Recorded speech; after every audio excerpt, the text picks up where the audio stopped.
ஒரு சிறந்த தாம்பத்தியம் எப்படி இருக்கணும் அப்படிங்கிறதுக்கு ஒரு சிறந்த உதாரணம் இந்த கதைங்க.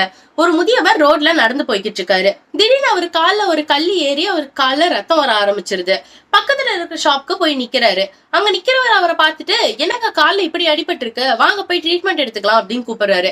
அப்ப இவர் சொல்றாரு, இல்ல என் மனைவி வீட்டுல பசியோட இருப்பா, அவளுக்கு இந்த இட்லியை மட்டும் குடுத்துட்டு வந்துடுறேன் அப்படின்னு சொல்றாரு. அப்ப அவன் கேக்குறான், எங்க உங்க கால ரத்தம் வந்துட்டு இருக்கு, இதை விட வாங்க அவன் இட்லி சாப்பிடுறது முக்கியம் அப்படின்னு.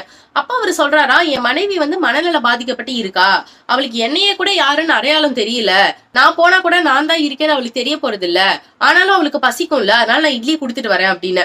அப்ப அவன் கேக்குறான், எங்க உங்களே அடையாளம் தெரிய போறது இல்ல, பசி அங்க பெருசா தெரிஞ்சிட போகுது, நீங்க பேசாம இங்க இருங்க அப்படின்னு சொல்றான். அதுக்கு அவர் சொல்றாரா, அவளுக்கு வேணா என்ன அடையாளம் தெரியாம இருக்கலாம், ஆனா எனக்கு அவ யாருன்னு அடையாளம் தெரியும்ல, கிட்டத்தட்ட 50 வருஷமா இப்படி எவ்வளவோ நாள் என்ன பசி இல்லாம அவ பாத்துக்கிட்டாளே அப்படின்னு சொன்னாராங்க. இளமையில மட்டும் இல்ல, முதுமையிலயும் எந்த நிலைமையிலயும் தனக்கு துணையா இருக்கிறது தான் ஒரு சிறந்த